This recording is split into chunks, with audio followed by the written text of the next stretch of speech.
What's up, y'all? TBrown31 here with JaboctheGreat. Once again, we are back with another episode of The Last Word. As usual, we are back with our weekend picks in football, but we're going to start our few videos today with this one since we actually have the Pac-12 championship tonight. And of course, it's a big weekend in college football with a bunch of conference championship games. We'll be talking about four of them, starting with the Pac-12, as we just mentioned, Oregon and Washington. Of course, this is one of the bigger matchups of the weekend. You got number 3 and number 5. These teams played about the middle of the season. Of course, Washington came out with that victory. We talked about it. But this time, Jacob, and most people probably think Oregon will take the dub in this one. We're both picking Oregon as we did last time. And I think we'll probably be right this time around. Look, Washington had a great season, and I think the sentiment right now is that if they lose, Oregon's going to get in over them because they split the season series essentially. And this one's going to be in the title game, so it'll mean more. That's how it's being looked at. But it kind of sucks because Washington has had a great season. But I think what did them in and why I think probably both of us are picking Oregon and this one, not wanting to speak for you. But if you just go through the last 5 games here for each team, Oregon's definitely been a lot more impressive here. Starting with that Utah game, 35-6. You thought that was going to be a lot better. You put another whooping on Oregon State, 31-7. And then some pretty impressive victories all throughout there. Washington, on the other hand, not as impressive. They've been able to put up some points in some games, but they just simply have not been as impressive.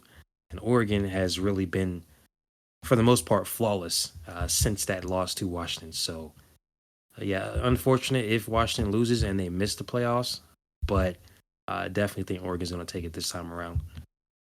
Yeah, I think Oregon's going to take it. They've just caught fire in the last part of the season. They've been on a roll in their last 5 games. 31 points, 49 points, 36 points, 63 points, 35 points. Their offense has not hit any hiccups along the way at all. And their defense has been pretty good throughout that stretch as well. The points they've allowed, 7 from Oregon State, 13 from ASU, 27 from USC. Caleb Williams puts up the best fight in the past 5 games.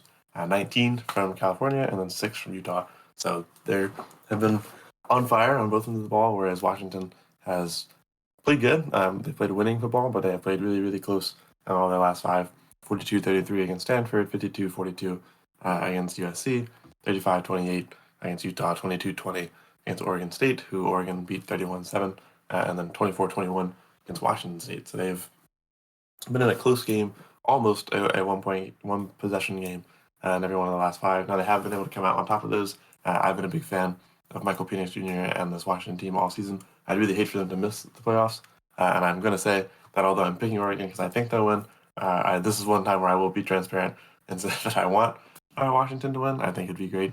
I do like Bo Nix and Oregon, though. They've been great this season. It's good to see Bo Nix bounce back from his Auburn days and find a groove at this Oregon team. And I think he's definitely on pace for a Heisman. And this would be a great way to put that on lock. From there, we're going to move into the Big 12 with Oklahoma State and Texas. This one ought to be pretty fun. Texas coming in at 11-1, losing to Oklahoma about midway through the season, maybe earlier than that. It's been a long season. Oklahoma State 9-3, not as impressive, but they've had a good season. They have fought to get here, but you look at Oklahoma State's last 5. They survived BYU in double overtime. They beat Houston 43-30. They lost badly to UCF 45-3. Survived Oklahoma, which was impressive, 27-24. Put a whooping on Cincinnati. But doesn't really stand out. Texas' last 5 aren't the most outstanding thing either. But they did handle BYU much better than Oklahoma State. This is a lot of analysis to say that I think Quinn Ewers and Texas are just the better team, Xavier Worthy and company. Texas is going to take this one. I don't know if I have to be as deep as I was about to be. I think Texas has been the better football team this year. This would probably be the most surprising championship upset for me if Oklahoma State was to take it. Even more than Iowa over Michigan? Oh, no. Yeah, you're right. I don't know about surprising. That wouldn't be kind of crazy. But I guess that would probably be a little more shocking than this one because Michigan has just been much more dominant than Texas. That's a good point. Yeah. That's probably why we're not going to talk about the Michigan Iowa one because I figured that was probably the least likely to be an upset there. But yeah, you just mentioned Oklahoma State. They beat Oklahoma. That's why they're in the championship game is they needed them to lose to BYU, and I was able to catch like the latter half of that game, at least like the last quarter, I should say, and overtime. BYU was leading earlier, and I was like, man, BYU, excuse me, BYU is going to pull this one out and get Oklahoma in there. But Oklahoma State, they were able to come out and get that dub. But yeah, I think it's pretty fair to say like Texas is just obviously the better team.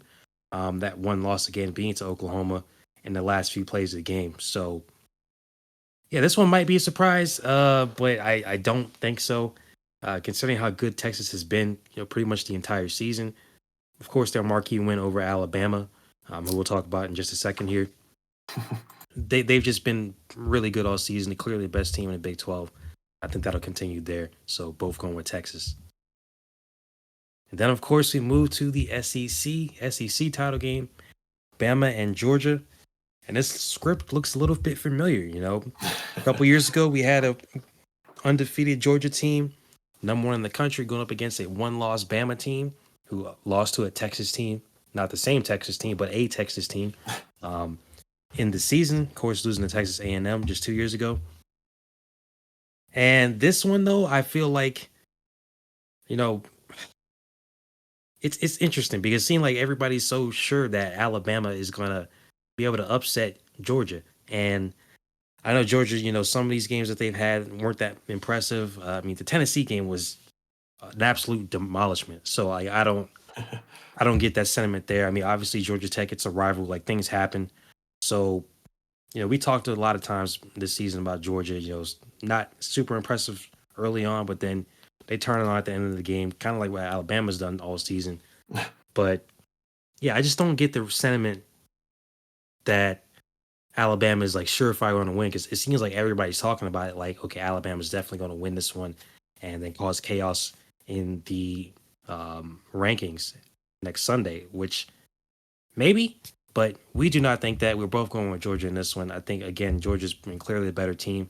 And maybe this is a scenario where Alabama beats them and Alabama catapults up there. We don't know. There might be a scenario where both SEC teams at the top miss it, which would be crazy.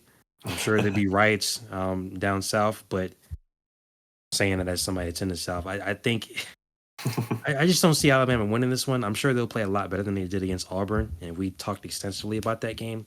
But nah, I don't see that happening here. Definitely much better performance, but nah, I'm going with Georgia. Yeah, I got to take Georgia in this one. We gave Alabama a lot of praise for the way they survived Auburn, but the fact of the matter is that they did survive Auburn. Do I expect them to play that poorly again? No. I'm sure they'll amp it up because they're playing against Georgia. But Georgia's just been a more consistently dominant team. You can say what you want about them in the last five, right? They got a little close with Missouri, got a little close with Georgia Tech. Not really that big of a deal. They put a whooping on Tennessee, Ole Miss, and Florida. That's just the same. So I mean, and Alabama's got great wins over Kentucky and LSU as well in their last five. This is definitely feels like it could be a trap game for Georgia, which is calling a championship game a trap game is crazy. But it could be. This could be very disruptive, even if they win, and it's a struggle win. We could have a weird scenario where they decide to inflame the whole South and keep Georgia and Alabama out of the top four. That'd be a wild scenario to see like those two miss, and then Washington and Oregon get in. Something like that would be a little wild. Maybe deserved, depending on how things go in this game, but I don't think we have that much to worry about. I think Georgia's been a better team offensively, defensively. I think they're going to come in, shut this one down, keep their streak going as far as being undefeated, and they will send Alabama packing and clinch their ticket into the playoffs. Now we're going to go to the ACC Championship. This one's going to be a bit weird. I think the matchup itself was already an interesting one this year. It's a fun one, but it's getting a little less fun as pain and woes keep striking Florida State. But we do have Florida State versus the Louisville Cardinals, and you may be surprised to hear that Terrence and I will both be picking Louisville in this one. Unfortunately, Florida State lost Jordan Travis a few weeks ago. However, Tate Roadmaker has played well and kept them in games. I was prepared to to take Florida State with Tate Rodemaker at the helm. I thought that he was doing good enough to keep them alive. Louisville had just lost to Kentucky. Florida State has been scrappy. They beat up UNA, but they were scrappy with Florida. It's a rivalry game. You might expect that, especially with a backup him. However, Tate Rodemaker is also questionable. I'm not sure if he's going to be playing. If he is playing, is he at full strength? And at the end of the day, Louisville is a scrappy team who can put up points. I mean, even in their loss, their last 5 games, they have scored 31, 38, 31, 34, and 23. They've done really well. So I think the loss of the either loss or not fully healthy condition of Tate Rodemaker is going to be a factor in this. I think Louisville is a scrappy team that is going to look to cause some mayhem here.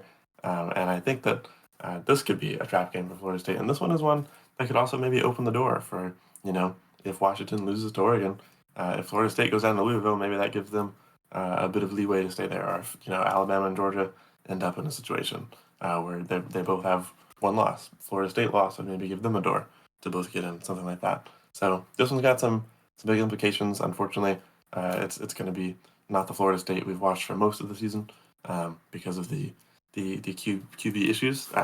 So I think that Louisville's going to take this one. It's funny. We covered the first game of the season with Florida State and LSU. And it is interesting. I didn't think, coming all the way back now, that Florida State would be still undefeated at this point. Definitely had a great game against LSU, but I didn't think they'd be undefeated, and especially, you're losing your quarterback, Travis. Like, look, here's the thing, and we're not going to do a whole playoff discussion here because we'll do that whenever the rankings come out. But an undefeated team, let's say Florida State wins here, an undefeated team that's a conference champion, like, should they really be missing the playoff? And I know people are saying, like, oh, are they really the 4th best team if they, still win? Probably not. But I guess that's the issue of best versus most deserving. Because I just find it hard for a Florida State team that's undefeated to miss the playoffs here. With that being said, I had Louisville kind of already in my mind getting the upset. And that was before I saw they lose to Kentucky. And I was like, well, that kind of hurt that one a little bit. But now with Florida State's performance against Florida, plus them losing possibly a backup QB who, when they were playing North Alabama, they were already down like 13-0 when Jordan Travis went down. So now, obviously, I think Jordan, if he kept playing, they would have came back and beat him up anyway. But Tate was able to come in, drop 60 points on him darn near, and have a great game. So now going down to your 3rd string quarterback possibly against a team that, for the most part, Louisville has been pretty good this season. They were in the top 10 until that loss. I think it's going to be kind of hard from them at this point, and anything less than a super impressive defeat by the hands of Florida State to Louisville is probably going to keep them out. So, yeah, we're both going with Louisville, and I think now with the news of the injury, I think I'm a little bit more confident in that pick as well. And then our one NFL game for this week, San Francisco and Philadelphia. NFC Championship rematch, of course, last year. San Francisco had like 10 quarterbacks get injured. This time around, Brock Purdy is going to be starting against Jalen Hurts and the Philadelphia Eagles, defending NFC champs. This one's kind of surprised me. So I already had it in my mind. I was going to pick the 49ers, before the lines and everything came out from Vegas. And everywhere is saying that the Philadelphia Eagles are underdogs to the Niners. And I was like, wow, that's interesting. I figured, picking the Niners was going to be the underdog pick because you're about to explain why you actually picked the Eagles here. And it makes sense. I'm really surprised. Now, again, I am picking the Niners. I think you don't have to automatically be the better team to win a game. I mean, the better team doesn't always win. So I think in this one is just more of a get back for last year.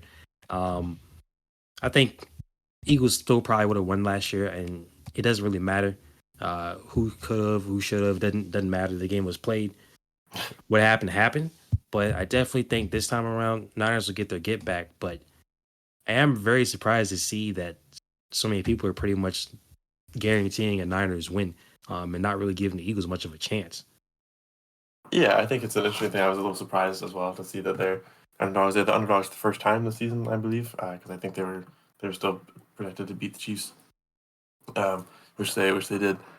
But yeah, I don't know. I think that the Niners do present probably the biggest challenge the Eagles will face all season, including if they make it to the playoffs. The Eagles have a great shot at taking it this year, depending on how things go in the AFC. But the Niners are a matchup problem for them. I think their defense is scrappy enough to hold down the run game. They can get in the way of the passing game.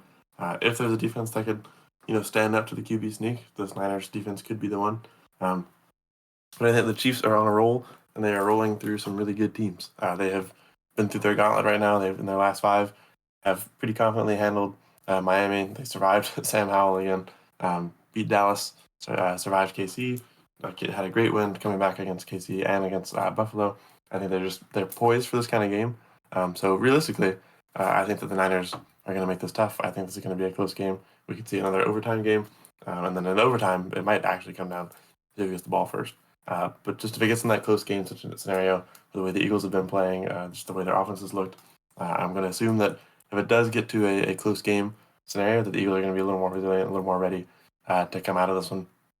Just because of the gauntlet they've been through, I don't see any effects of them like tiring down. I think going from the Chiefs to the Bills game shows that they're wide awake coming off of that. So Niners could be a second loss here for the Eagles pretty easily if the Eagles aren't careful. But I think they're going to come in expecting a hard game and be able to get out probably with a close one. I'd say 37-34 would be a fair score to think about for this one.